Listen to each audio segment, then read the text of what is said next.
네, 앞 시간에 이어서 그 밑에 주석을 보도록 하면은요. 아까 토지 관련 매입세액에 대해서 설명을 드렸었는데 1, 2, 3 여기에 정리된 것을 다시 한번 읽어보죠. 토지의 취득 및 형질 변경, 공장 부지 및 택지의 조성 등에 관련된 매입세액이 토지 관련 매입세액이라는 겁니다. 그러니까 형질 변경을 아까 얘기했지만 그것뿐이 아니라 택지 조성에 관련된 매입세액이다. 그러면은 뭐 택지를 조성하려면 뭐 거기 나무도 베어내야 되고 말이죠. 돌도 캐내야 되고 평탄 작업해야 되고 여러 가지 토목 작업들이 필요하잖아요. 중장비도 써야 되고. 그런 모든 비용이 다 매입세액을 공제받지 못하는 부분에 해당이 된다는 것이죠. 두 번째, 건축물이 있는 토지를 취득해서 그 건축물을 철거하고 토지만 사용하려고 하는 경우는 철거한 건물의 취득 및 철거 비용과 관련된 매입세액은 공제받을 수가 없습니다 하는 겁니다. 네. 그러니까 이게 다 뭐냐면 택지 조성의 한 일환으로 보는 거예요. 우리가 토지를 샀는데 그 안에 어떤 건축물이 있었어요. 그 건축물을 사용할 생각이 없었고 그걸 전부 정리해버리고 거기다 새 건축물을 지을 거란 말이죠. 그러면 그 기존에 있는 건축물을 철거해내야 되겠죠. 그 비용까지 전부 다 취득 토지의 택지 조성에 관련된 비용으로 보겠다 이런 말이 되겠습니다. 그래서 공제가 안 됩니다 하는 거죠. 그 다음에 세 번째, 토지의 가치를 현실적으로 증가시켜 토지의 취득 원가를 구성하는 비용에 관련된 매입세액.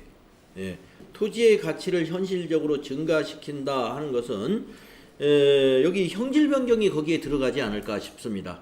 예, 1번에 있던 형질 변경은 만약에 임야를 사가지고 대지로 형질을 변경했다 그러면 아마 그 저기 뭡니까 그 토지의 가치가 현실적으로 많이 증가하게 될 거예요. 임야였을 때 평당 가격하고 대지였을 때 평당 가격은 달라지죠. 그게 바로 가치를 증가시키는 부분이고 그게 바로 취득 원가에 포함시켜야 됩니다. 토지로. 그런 부분들 전부 매입세액 공제가 안 됩니다. 한마디로 토지 관련 비용 매입세액은 공제가 안 된다. 예를 든다면 이런 것들이다. 이런 얘기입니다. 두 번째, 아까 사업자 등록을 신청하기 전에 매입세액은 공제받을 수 없다 그랬어요.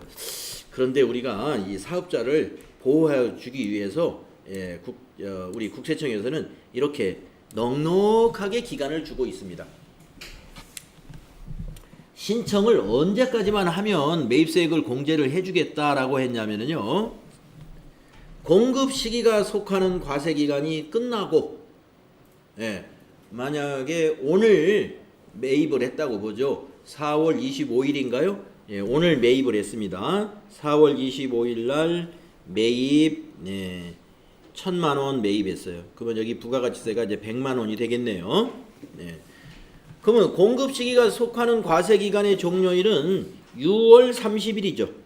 6월 30일 과세기간의 종료일이 공급 시기가 속하는 과세기간 이거 세금계산서를 못 받았겠죠? 이거 저기가 없으니까 사업자 등록이 없으니까 그래서 이런 거래가 있었는데 쭉 몰랐어요. 모르고 있다가 과세기간이 끝나고 20일 이내면 언제까지냐면은 과세기간 지나서 언제까지냐면 7월 20일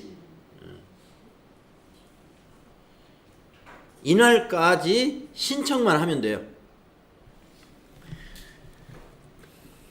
과세기간이 끝난 후 20일 이내에 사업자 등록을 신청한 경우 등록 신청일로부터 즉 7월 20일부터 공급 시기에 속하는 과세기간의 기산일 공급 시기가 4월 25일이면 기산일은 1월 1일입니다.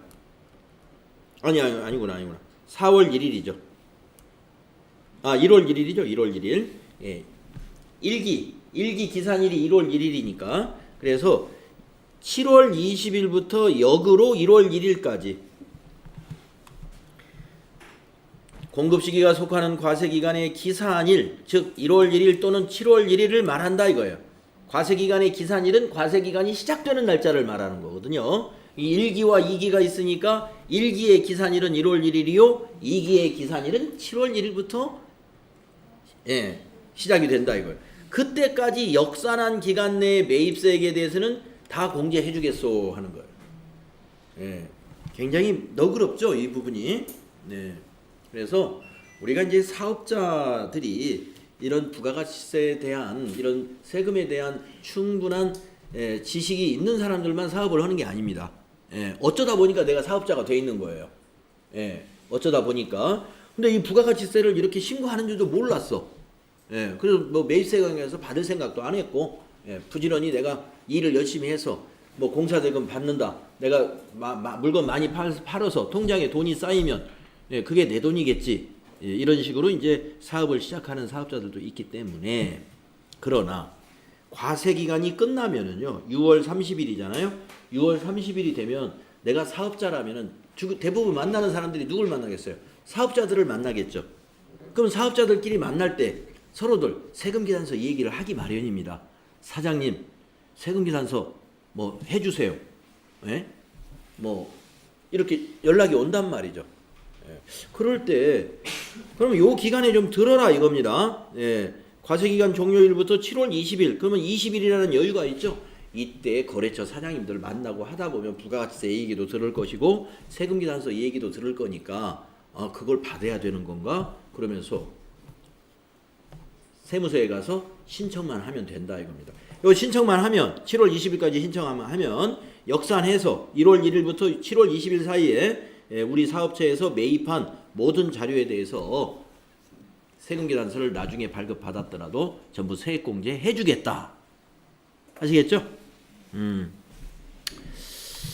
자, 그래서 매입세액을 공제받지 못하는 경우는 없어야 되겠죠. 왜냐하면 큰 손실이니까 매입세액 공제 못 받는 일은 없어야 되겠습니다. 그래서 뭐 보통 이제 사업자분들 말씀하시는 거 보면은 이번에는 내가 매입 자료를 많이 못 받아가지고 걱정을 하고 뭐 그런다는 얘기를 들었을 때, 아니 그게 실제로 매입한 건가?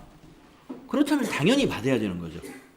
실제로 매입한 건데 거래처에서 안 해준다. 이건 말이 안 돼. 당연히 받아야 돼. 그런 거래처는 거래를 하지 말아야죠. 거래를 하지 말아야 되고, 그렇지 않다면 아까 매입자 발행 세금계산서 제도를 이용해서라도 공제를 어떻든 받아야 됩니다. 그래서 매입세액 공제에 대한 것을 알아봤고, 공제받지 못할 매입세액은 어느 항목인가를 정리했습니다. 자, 그러면 이제 세금계산서 제도에 대한 건데, 그런데 왜 그게 안 나왔죠? 의제매입세액, 이건 아마 실기에서 설명을 할 모양이네요. 의제매입세액하고 폐자원에 관한 매입세액 공제는 FAT 1급보다는 TAT 2급에서는 그건 단골로 나옵니다. 단골로 나오는데 FAT 1급도 의제매입세액은 가끔 나오니까 아마 실무에는 분명히 있을 겁니다. 실무 때 그거는 정리가 된 것이 실무 쪽에 있을 것 같아서 여기서는 없어요. 자, 다음은 세금계산서 쪽으로 가보겠습니다. 마지막입니다. 이제 부가가치세 이론의 마지막이네요. 세금계산서와 영수증. 자, 세금계산서라는 건 무엇이냐? 아까 우리가 앞 시간에서 책의 뒤에서 살짝 한번 보고 왔죠? 아까 그때 본 거는 파란색이었고, 그건 매입 세금계산서. 빨간색, 이거는 우리 회사가 발행한 매출 세금계산서였는데요. 자, 세금계산서는 거래 징수를 하는 영수증이다, 이런 얘기입니다. 한번 내용을 읽어보겠습니다. 거래 징수란 사업자가 재화나 용역을 공급하는 경우에 공급가액의 부가가치세율을 적용하여 계산한 부가가치세를 재화 또는 용역을 공급받는 자로부터 징수하는 것을 말한다. 그래서 그 징수 의무를 국가가 사업자에게 부여한 거죠. 귀찮은 일이죠. 세금을 그냥 국가가 직접 받아가지. 사업자 보고 받아서 신고해서 납부해라. 그게 바로 거래 징수라는 것입니다. 공급하는 자에게 재화나 용역을 공급할 때 공급받는 자로부터 세금을 거둬라라고 하는 것을 거래 징수라 한다 이 말이죠. 이러한 거래 징수를 통해서 부가가치세는 최종 소비자에게 전가되는 시스템이라는 거 앞에서 첫날 부가가치세 첫날 우리가 알았습니다. 그래서 이 거래 징수에 의한 영수증이 세금 계산서예요. 자, 밑에 부분까지 읽어보겠습니다. 사업자가 재화나 또는 용역을 공급하는 때에 부가가치세를 거래 징수하고 이것을 증명하기 위하여 공급받는 자에게 교부하는 세금 영수증이다. 세금 계산서는 세금 영수증입니다. 세금 영수증. 그래서 이 세금 영수증인 세금 계산서는 지금 현재 두 가지가 운영이 되고 있습니다. 종이하고 전자. 두 가지가 다 현재 혼용으로 사용되고 있어요. 종이 하면 아주 옛날부터 처음에 종이부터 시작을 했습니다. 세금 계산서가. 전자 하면은 요즘에 이제 정보화 사회이기 때문에 모든 것이 다 전자. 메일, 편지도 다 전자로 주고받죠. 그렇듯이 이제는 종이보다는 전자 세금 계산서를 더 선호하고 있습니다. 우리 사업자들도 선호하지만 정부가 특히 더 초창기에는 사업자들이 전자세금 계산서를 좋아하지 않았을 거예요. 왜냐면은 일단 귀찮잖아요. 딱 서랍에서 내가지고 내가 볼펜으로 쓰면 되는데 전자세금 계산서 로그인 해야지. 또 은행에 가서 뭐 공인인증서를 만들어야 된다고 그러지. 지금이야 그게 굉장히 익숙한 작업이지만 요 전자세금 제도가 한 10여 년 전에 생겼나요? 하여튼 그때는 이것 때문에 컴퓨터 학원에 오시는 분도 계셨어요. 가르쳐 드릴 것도 없는데 그것만 좀 제발 좀 가르쳐 달라. 그런 과정이 있어야 가르쳐 드리죠. 왜냐면 그냥 제가 시간 나면 알려드리겠습니다. 은행에 가셔가지고 공인인증서를 좀 만들어 오십시오. 그게 뭡니까 또? 그 당시 뭐 공인인증서라는 게 그렇게 많이 쓰는 시대가 아니지 않습니까?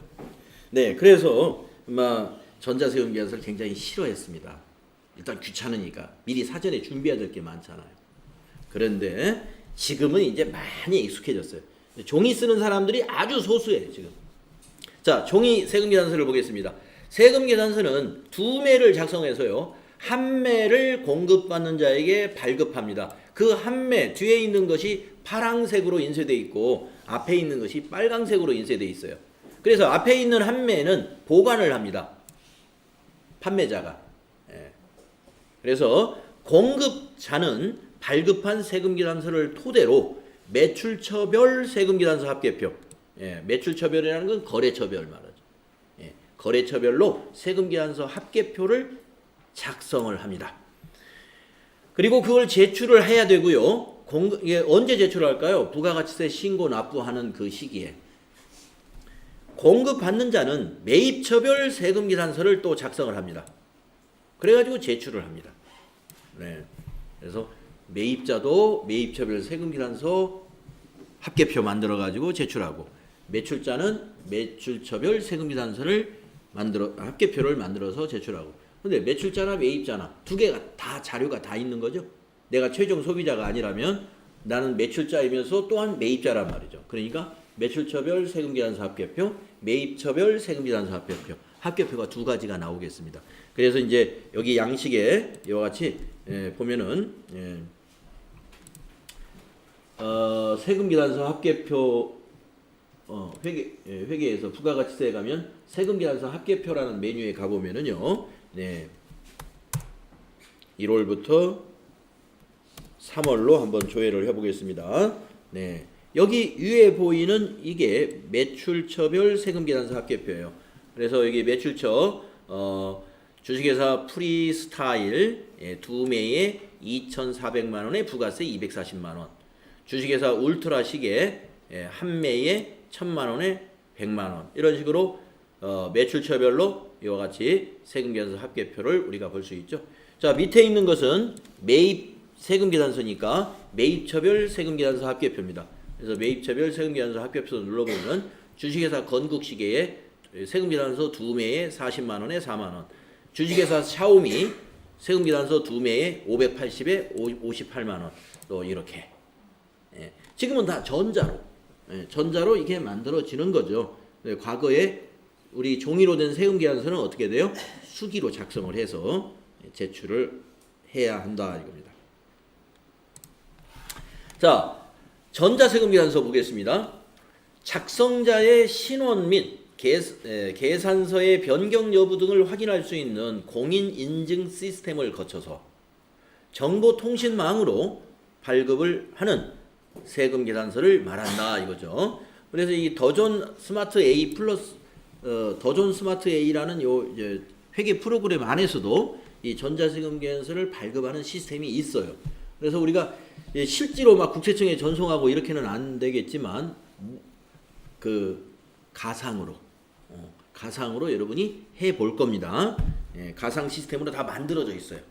그래서 정보통신망으로 접속하는 것처럼 이렇게 가상으로 이렇게 만들어져 있습니다. 그래서 그걸 통해서 전자세금계산서를 발급하고 전송하는 연습을 해볼 거고요. 지금 이런 더존 스마트 A와 같은 이런 시스템을 가지고도 하지만 국세청에서도 만들어 놨어요. 더존 스마트 A 프로그램이 이게 1, 20만 원짜리 프로그램이 아닙니다. 수백만 원짜리거든요. 그러면 영세한 사업자는 전자세금계산서 하나 발행하려고 수백만 원짜리 프로그램을 사는 게 부담스럽죠.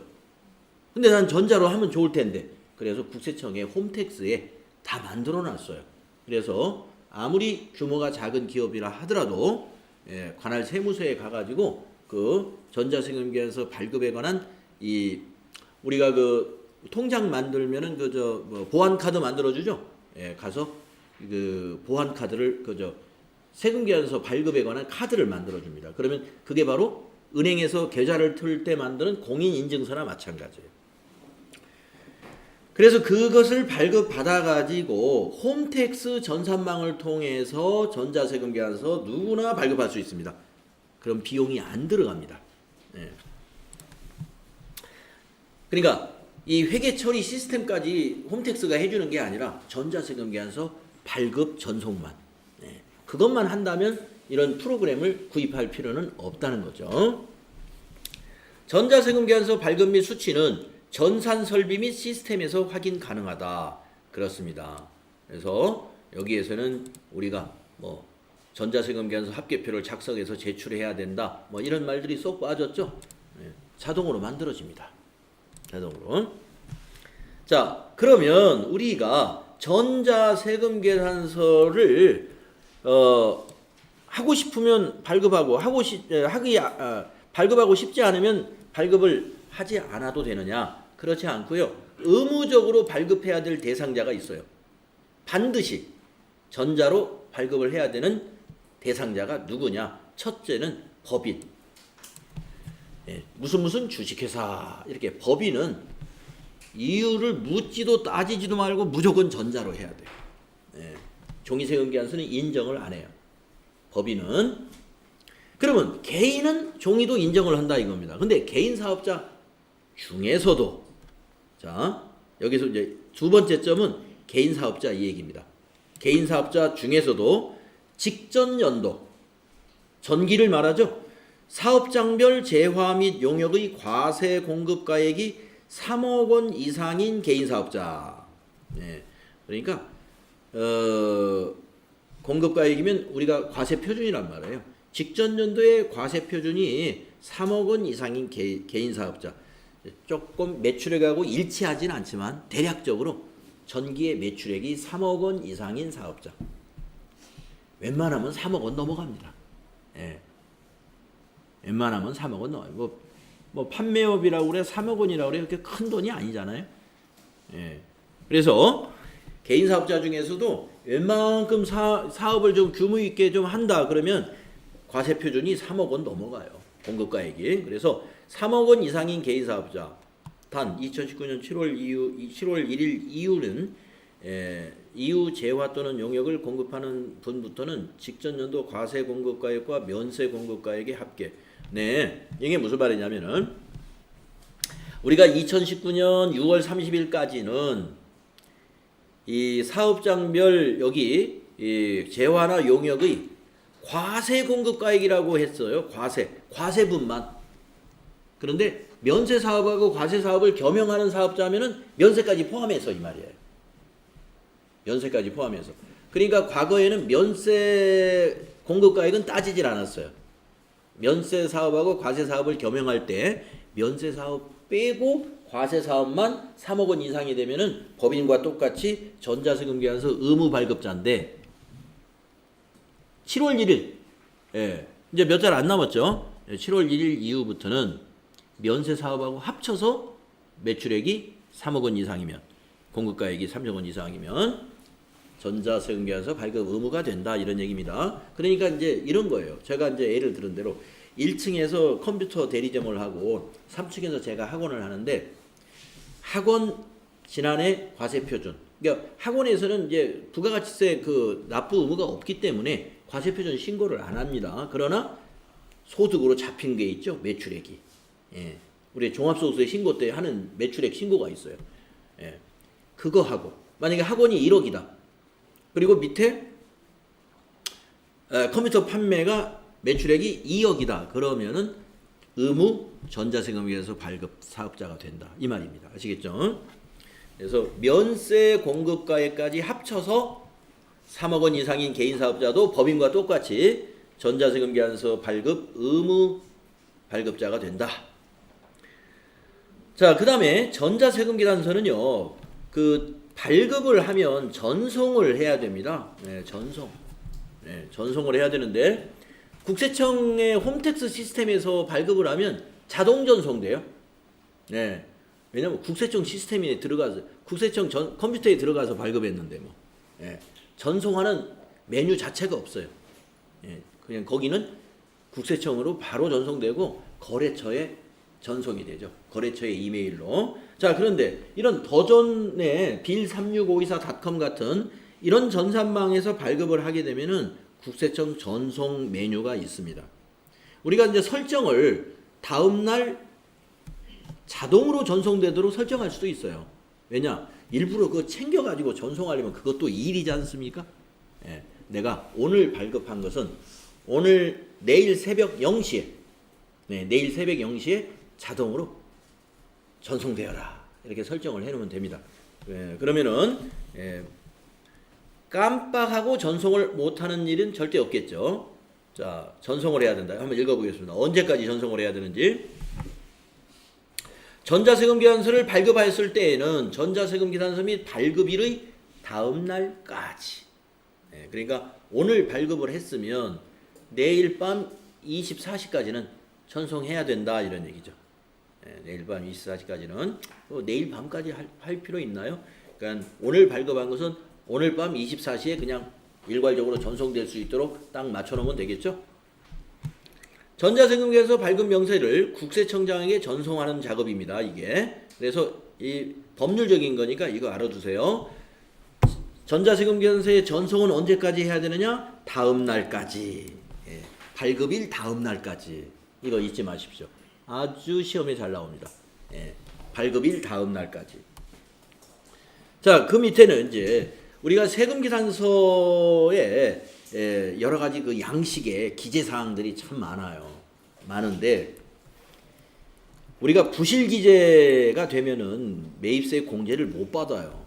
부실 기재가 되면. 그렇기 때문에 부실 기재냐 아니냐의 판단은 이 필요적 기재 사항 이거는 반드시 정확하게 기록해야 된다.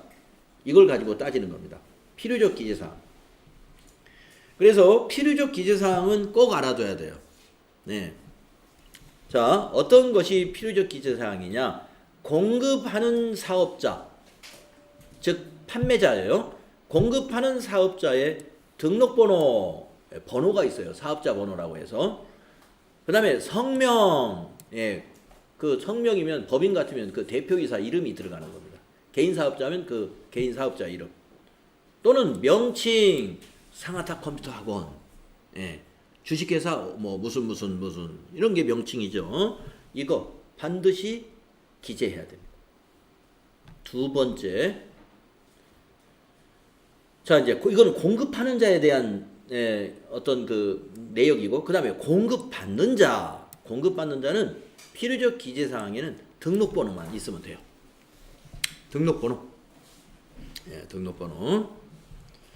그 다음에 공급 가액 반드시 기록이 돼 있어야 돼요. 공급 가액. 그리고 부가가치세 반드시 세액이 표시돼 있어야 돼요. 부가가치세. 그 다음에 날짜 중에서 다른 날짜 말고 작성연월일. 작성연월일. 세금계산서 작성한 날. 공급연월일이 아니에요. 예. 대개는 공급연월일과 작성연월일이 같습니다. 일반적으로 같은데 예외가 있는 것이 다를 수 있습니다. 예. 공급인 우리가 부가가치세 공급의 기준은 언제가 공급이에요? 양도하는 날이 공급이죠. 양도하는 날. 예. 그런데 우리가 세금계산서는 사후에 발급할 수가 있고, 즉 공급한 이후에 월 합계 세금계산서를 다음 달 10일 날까지 발급할 수 있는 제도가 있다고 그랬죠. 예. 그 사후에 발급을 하는 것이에요. 그러니까 공급일은 예를 들어서 4월 5일, 4월 10일, 4월 25일 이렇게 세 가지로 나눠져 있는데 세금계산서 작성일은 5월 10일이 될 수가 있죠. 예. 그래서 공급일은 표시하지 않더라도 작성연월일은 정확히 해라. 이런 얘기입니다. 자, 그러니까 이 필요적 기재사항에서 문제가 나오겠죠. 이거 알아주시고 나머지는 임의적 기재사항이기 때문에 임의적 기재사항도 정확히 기록은 해야 돼요. 예, 정확히 기록은 해야 되는데 필요적 기재사항만큼은 이걸 누락시키거나 잘못 기재하면 매입세 공제를 못 받는 거예요. 이 부분은. 그래서 임의적 기재사항은 나머지가 다 임의적 기재사항이라고 보시면 되겠습니다. 자, 그러면 세금계산서는 언제 발급하느냐? 원칙이 재화나 용역의 공급 시기에 재화나 용역을 공급하는 자에게 발급하는 것이 원칙입니다. 예, 공급 시기에 발급하는 게 원칙이에요. 원칙은 그렇지만 아까도 말씀드렸지만 사전에 발급할 수도 있습니다. 예, 계약금 받으면 미리 발급해요. 아니면 계약금을 안 받았지만 거래처에서 좀 세금계산서 발급을 좀 미리 해달라고 그러네. 예, 그럼 발급해주면 돼요. 예, 뭐 그런 경우는 이제 자료 아까 말씀드린 뭐 매입세 공제를 너무 받을 게 없으니까 사실은 물건을 4월 달에 받아도 돼. 그런데 거래처에다 전화해가지고 그 4월 5일 날 저희가 1,000만 원어치 물건 받을 거 있는데 세금계산서는 30일자로 좀 3월 30일자로 안 해주실래요? 아이, 그 편리 봐줘야죠. 예, 그러면 3월 30일자로 세금계산서 발급을 해줍니다. 그럼 문제는 발급자 입장에서는 매출세액이 100만 원 늘었네요. 그러니까 잘 생각을 해야죠. 예. 매입자를 좀 봐준 거예요. 편의를. 예. 어차피 4월 5일 날 매출이 일어나긴 일어날 겁니다. 그런데 세금계산서를 3월 30일 날 발급하면 매출세액이 4월 25일 날 납부할 세액으로 플러스 100만 원이 되는 거죠. 매출자 입장에서는. 근데 매입자는 4월 25일 날 신고 때 마이너스 100만 원. 공제받을 금액이 100만 원 늘어나죠. 네. 예, 그런 겁니다. 근데 세금계산서를 30일자로 발급을 했는데 돈이 들어와야 돼요. 7일 안에 돈이 입금이 안 되면 그 세금계산서는 무효가 됩니다. 잠깐만요. 붕어빵을 먹어서 그런가?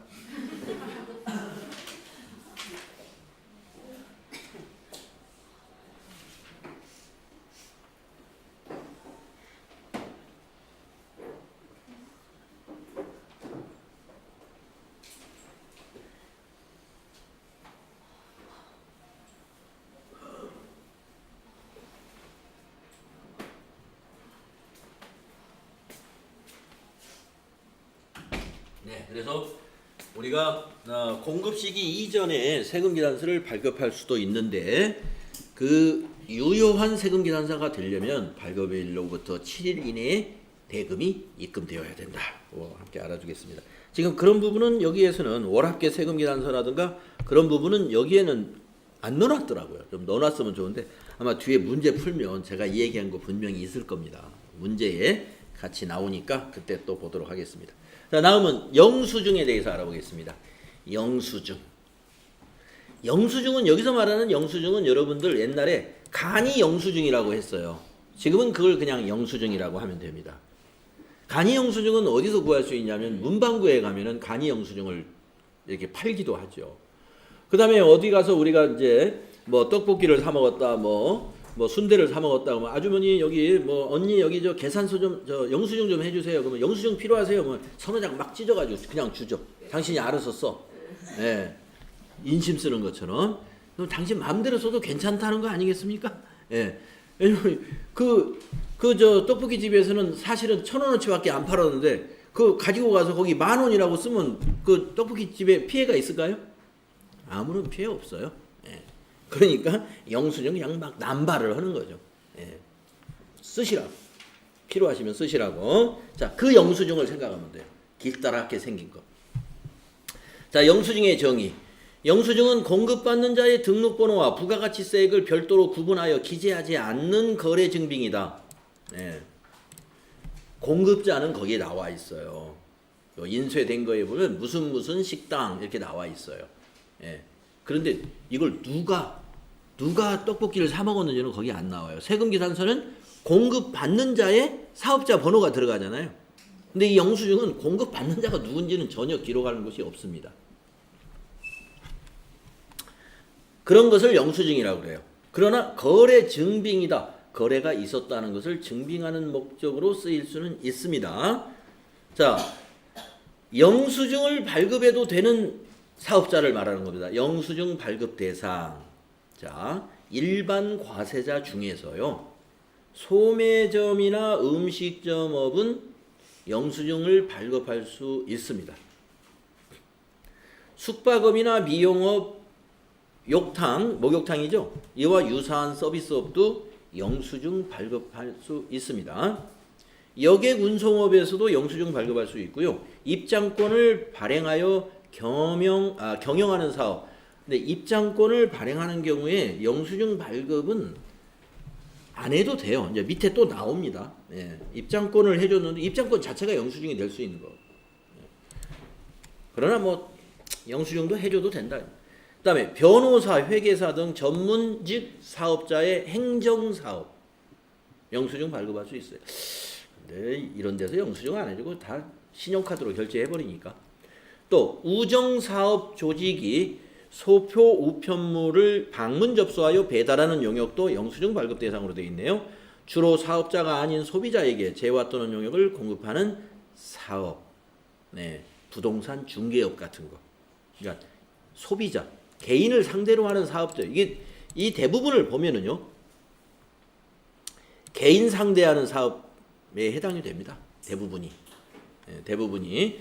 그 다음에 니은에 보면은 간이과세자가 공급하는 거는 모든 공급은 영수증만 발급할 수 있어요. 예. 간이과세자는 세금계산서 발급을 못한다라는 말이 됩니다. 간이과세자. 예.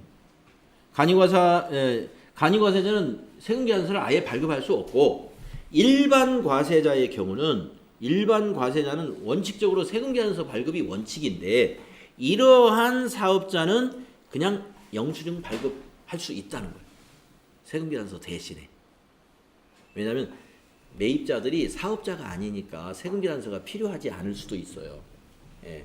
내가 이 돈 거기다 썼다는 것, 그것만 증명하면 돼요. 그래서 그냥 영수증으로 해도 된다 이겁니다. 그런데 또 이게 부가가치세법에서는 이렇게 되어 있지만 또 법인세법에서는 다른 규정을 또 적용하고 있기 때문에 법인에서 지출한 비용에서는 적격 증빙이라는 게 또 따로 정해놓습니다.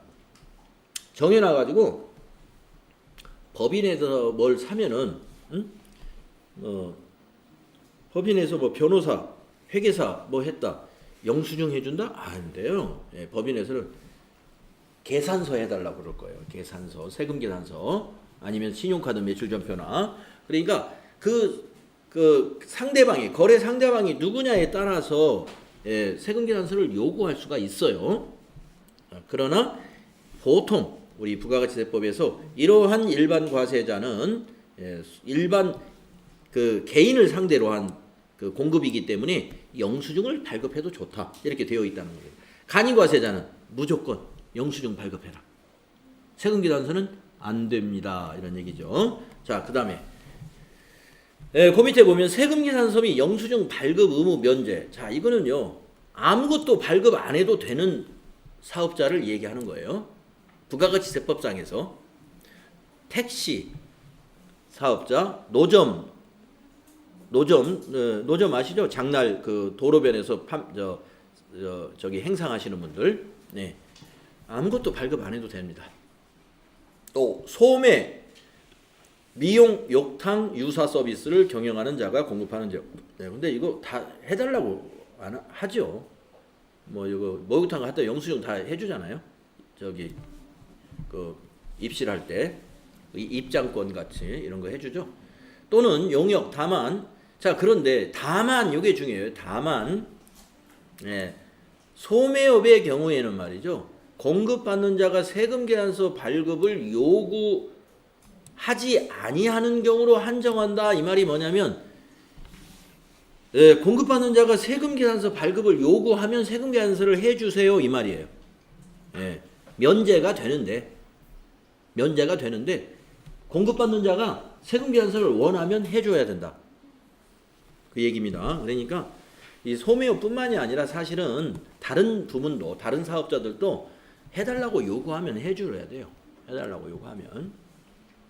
자, 근데 법률적으로는 소매업의 경우만 요구 시에 해주고 뭐 미용실이나 목욕탕 같은 경우는 요구하더라도 안 해줘도 부가가치세법상의 문제는 없다는 겁니다. 또 재화의 간주 공급은 우리 재화의 간주 공급이 뭐였냐면 특수한 공급이다 해서 자가 공급의 3가지 그리고 개인적 공급 또 사업상 증여 또 폐업시 잔존재화 이런 거 기억나시죠? 예. 그러한 경우에는요 아무것도 발급 안 해도 됩니다. 면제예요. 면제. 다만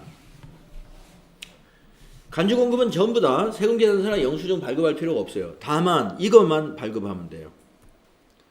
타사업장 반출의 경우는 제외다. 제외라는 거 뭐예요? 세금 계산서 발급하시오. 타사업장 반출.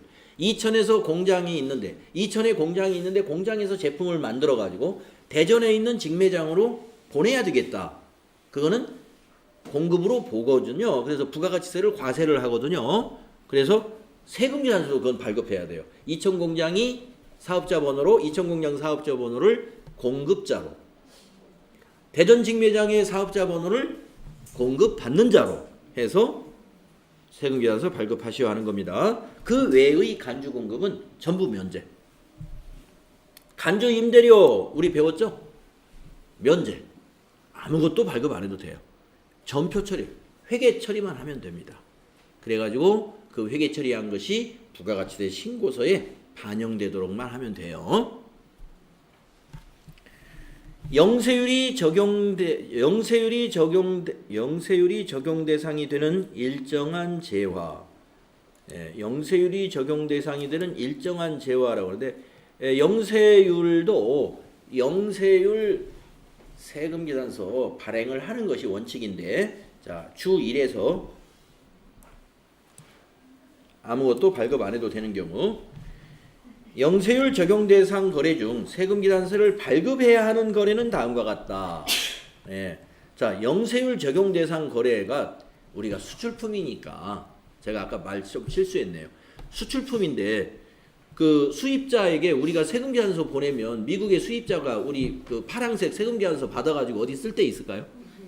전혀 쓸 데가 없습니다. 그러니까 이 수출품의 경우는 아예 세금 계산서 발급 같은 걸 아예 안 해요. 아예 안 합니다. 그래서 여기서 영세율 적용 대상이 되는 그러한 일정한 재화는 세금 계산서나 뭐 영수증이나 이런 거 전혀 발급 안 합니다. 수출에 관련된 별도의 양식이 있어요. 뭐 송장이라든가 또 뭐 선적 그 배에다 실었으면 그 선적 증명에 관한 서류라든가 무역 관련 서류들이 있는 것이죠. 그러한 서류를 챙기는 겁니다. 우리 세금 계산서는 우리 국내에서의 세금 영수증이지 매입자 외국의 거래처에서는 전혀 쓸모없는 영수증이기 때문에 이걸 받지도 않습니다. 자, 따라서 영세율은 세금 계산서 발급 안 합니다. 그런데 주 1회 이런 경우는 세금 계산서를 발급해야 한다. 나와 있습니다. 이런 경우 어떤 경우냐? 첫째, 내국 신용장 등에 의하여 공급하는 재화. 여러분 내국 신용장에 의해서 공급하는 재화라는 것은 국내 업체 간의 수출품의 거래예요. 그렇기 때문에 국내 업체니까 세금계산서 발급하시오 이런 얘기예요. 두 번째, 한국에 있는 국제협력단 한국국제보건의료재단에 공급하는 재화. 이것도 우리가 그 외화 획득 차원에서 영세율을 적용을 해주긴 하지만 한국에 있는 어떤 그 단체는 다 이 무슨 단체도 등록번호라는 게 있습니다. 그러니까 영리를 목적으로 하는 그런 법인이 아니라 하더라도 비영리 단체도 등록을 해요. 그 지방자치단체 그 등록번호로 세금계산서 발급해야 돼. 그 다음에 수출 재화 임가공 용역. 예, 이것도 내국 신용장의 경우하고 똑같습니다. 수출 재화를 국내에 있는 다른 기업이 임가공 해가지고 수출업체에다가 공급하는 거죠. 그러니까 국내 업체 간의 거래입니다. 그러나 그게 수출품이기 때문에 영세율을 적용해줘요.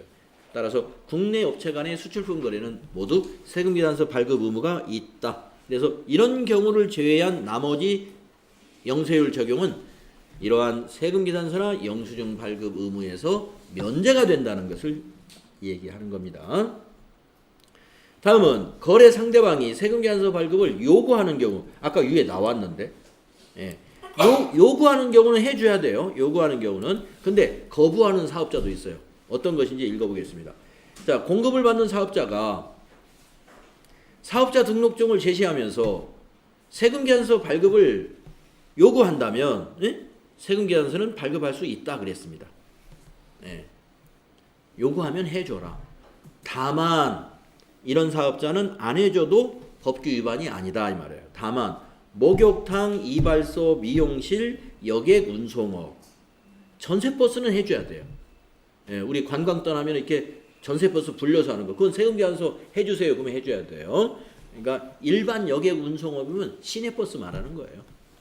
시내버스 타고 세금계산서 해달라. 넘어가는 거죠. 입장권을 발행하여 영유하는 사업. 입장권 발매하는 곳이 꽤 여러 가지가 있습니다. 우리 그 운동 경기장이라든가 미술관이라든가 이런 데 들어가면 입장권을 주잖아요. 그러한 사업은 세금계산서 발급을 하지 않아도 부가가치세법상 위법이 아니다. 이러한 업종 말고는 공급받는 자가 사업자 등록증, 자기 사업자 번호를 말하면서 발급해 주세요 하면은 해줘라 이런 얘기입니다. 네, 아직 좀 복잡할 거예요.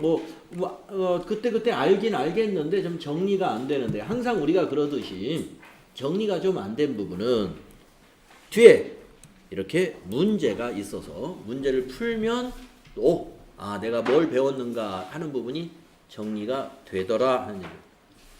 자, 389페이지로 가서 정리하러 가겠습니다. 389페이지.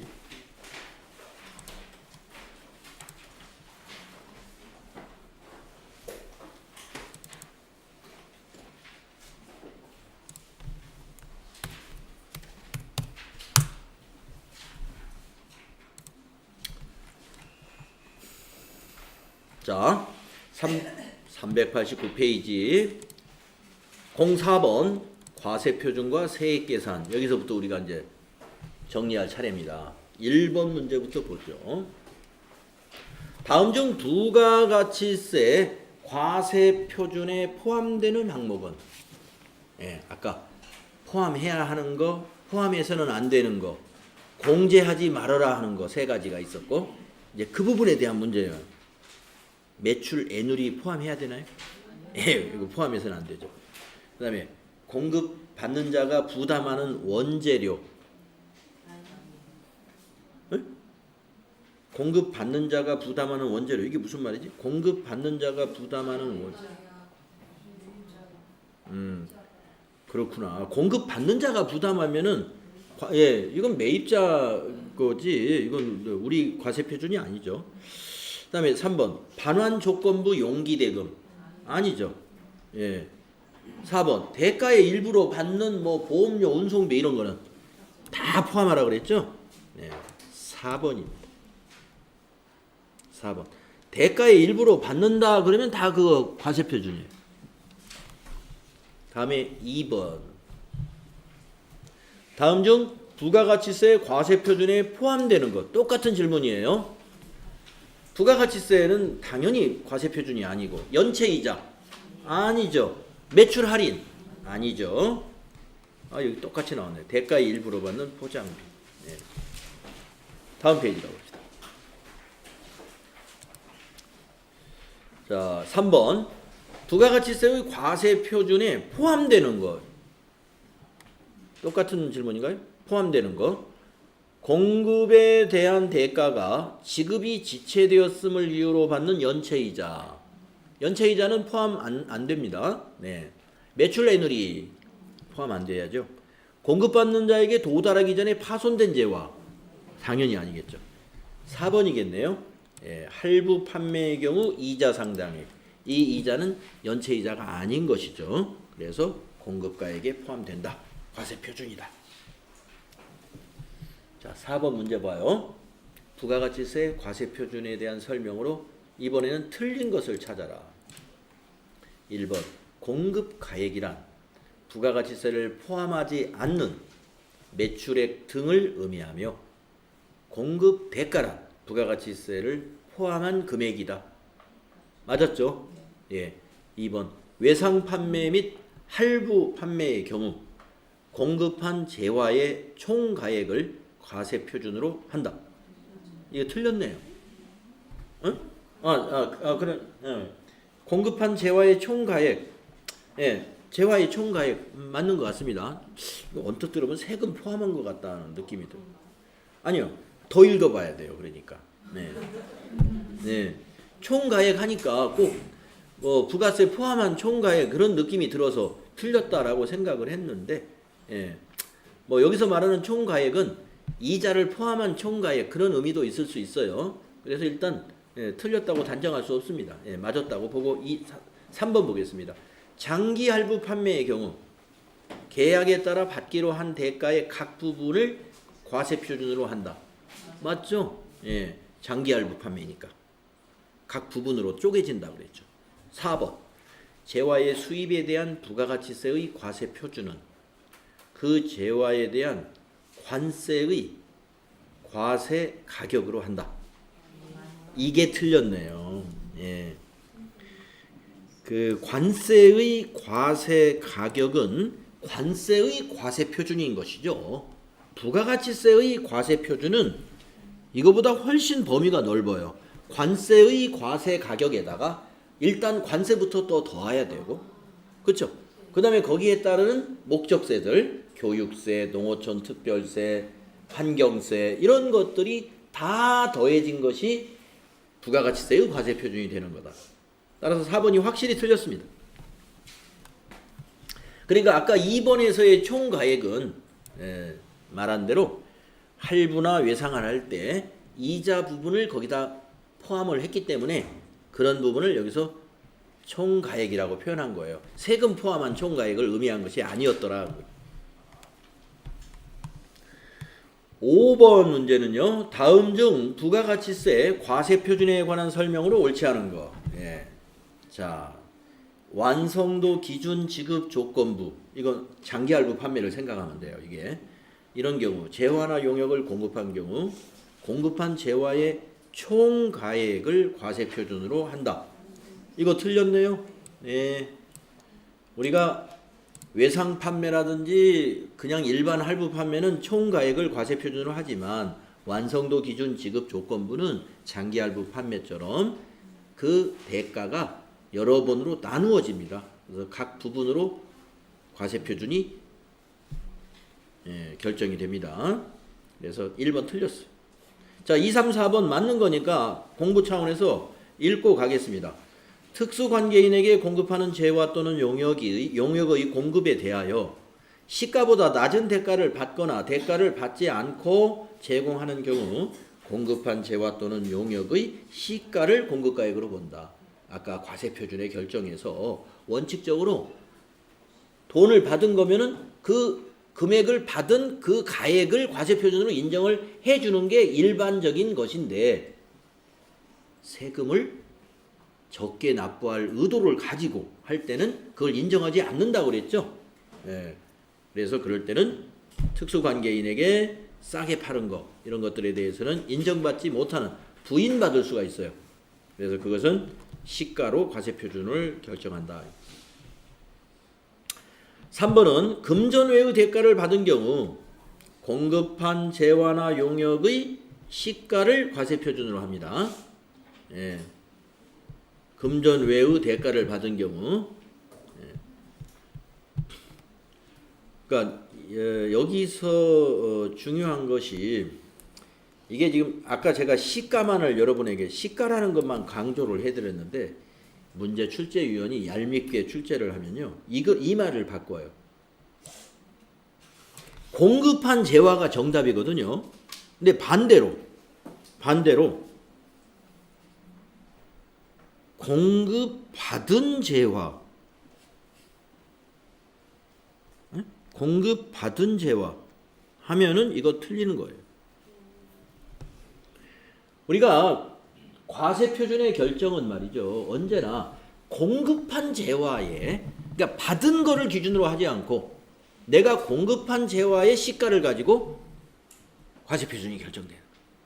그러니까 받을 때 현금을 받으면 그냥 받은 가액인데 받은 게 금전 외의 대가로 받았단 말이에요. 금전 외의 대가라는 것은 물물 교환을 했다는 거예요. 물건 교환.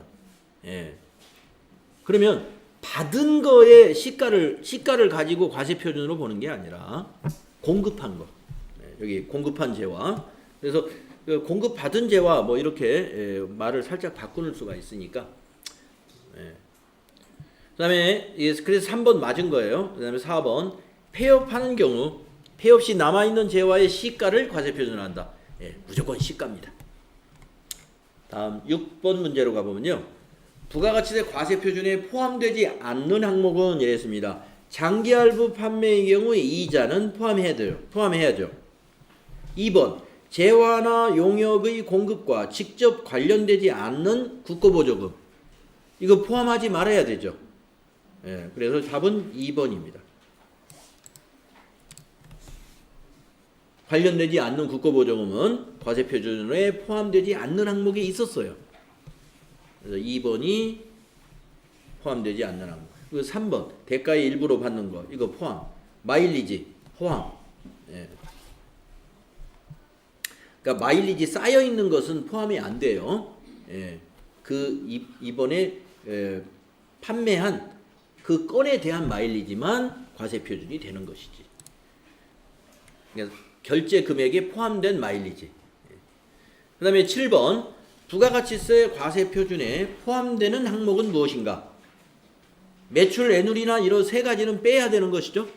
그러니까 포함이 안 되고. 2번 공급에 대한 대가의 지급이 지체되었음을 이유로 받는 연체이자는 아니죠.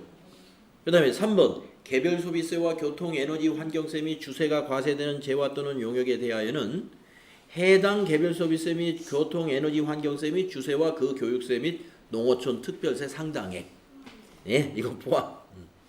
그래서 3번이 답이겠네요. 4번은 왜 아닌가 볼까요? 공급받는 자에게 도달하기 전에 파손된 재화, 이거는 돈을 받을 수가 없는 걸요. 그래서 포함이 안 된다. 자, 과세표준 가지고 문제가 참 많이 만들어지네요. 자, 8번은 어떤 문제인가 보겠습니다. 과세표준에서 공제하는 항목은 무엇인가? 공제. 1번 재화나 용역을 공급받는 자에게 지급하는 장려금, 이거 공제해서는 안 된다고 그랬죠. 장려금. 대손금 공제해서는 안 된다고 그랬죠. 반품, 이건 공제해야죠. 반품은 매출 환입이잖아요. 그래서 공제는 매출 환입은 공제해야 돼요. 하자보증금 공제하지 않는다 그랬죠. 하자보증금 공제하지 않습니다. 다음에 9번. 다음은 주식회사 항공의 제1기 예정신고 기간 1월 1일부터 3월 31일의 거래 내역입니다. 부가가치세 과세표준은 얼마입니까? 이랬습니다. 자, 국내 매출이 있고 토지의 현물 출자가 있네요. 수출액이 있네요. 자, 얼마라고 생각하실까? 오늘은 이경숙 씨가 결석했으니까 오세별 씨, 이경숙 씨하고 오세별 씨가 나란히 결정. 이은희 씨부터 한번 물어보세요. 이은희 씨 얼마일 것 같아요? 네. 아니 어느 것과 어느 것 다 포함합니까? 아니면 일부만 포함합니까? 응? 국내 매출을 포함하고 나머지는 포함 안 하고? 제가 수출은 과세 표준이다 그랬죠? 예. 수출 포함해야죠. 두 번째 있는 거 이거 어떻게 해야 돼요? 포함해야 돼요? 포함하지 말아야 돼요? 예, 포함하지 말아야 됩니다. 자, 여기서 주의할 것이 이게 어렵게 나온 게 현물 출자. 제가 여러분 현물 출자는 공급으로 본다 그랬죠. 조세물납은 공급이 아니지만 현물로 출자하면 그 현물의 시가를 공급가액으로 해서 세금 내야 돼요. 그런데 출자한 현물이 뭐냐면 토지란 말이에요. 면세. 면세니까 세금이 없어요. 그래서 이게 만약에 건물의 현물 출자 그러면 과세표준 3천만 원 포함합니다. 현물 출자는 포함하는 거예요. 그런데 그 물건이 토지라는 거예요. 토지는 면세 제외이기 때문에 포함 안 한다. 그러면 답은 이것과 이것만 더해야 되죠? 과세 표준을 구하라고 그랬죠? 예. 이거 부가세 포함됐으니까 500을 빼야 되겠네. 그렇죠? 5,500이 지금 공급 대가예요. 그러면 나누기 1.1을 하면은 공급 가액이 나오잖아요. 예. 5,500만 원을 나누기 1.1 해보면 5천만 원 나올 거예요. 근데 이 정도는 뭐 나누기 1.1을 동원 안 해도 금방 5천만 원이 공급가액이고 500이 세액이겠다. 금방 계산이 되죠. 네, 1억 1천만 원입니다. 3번. 네. 수출액에는 부가가치세 포함이라는 말이 의미가 없죠. 부가가치세 없는 건데. 네. 그러니까 수출액은 그 금액 자체가 공급가액이에요. 그 자체가 과세표준이다 이거예요. 네, 이 9번에서도 여러분이 고민이 올 수가 있습니다. 열심히 공부했지만 현물 출자액이 공급이라고 그랬는데 이건 포함해야 될 것 같은데 네. 토지라는 거야. 앞에가 토지. 그래서 포함해서는 안 됩니다. 자, 10번 문제 보겠습니다. 문제가 좀 몇 문제 더 남았으니까 네. 많이 남았죠? 네. 그렇습니다. 뭐 우리가 지금 진도가 굉장히 좀 굉장히 좀 빨리 나간 것 같아요. 네. 아니 근데 뭐 설렁설렁 나간 부분 하나도 없는데, 네. 어떤 뭐가 작용한 것 같습니다. 그래서 굉장히 빨리. 그래서 이제 부가가치세 이론은 여기 문제 몇 문제 풀어보면 끝나니까 내일이 26일이네요. 내일부터는 이제 실기. 예.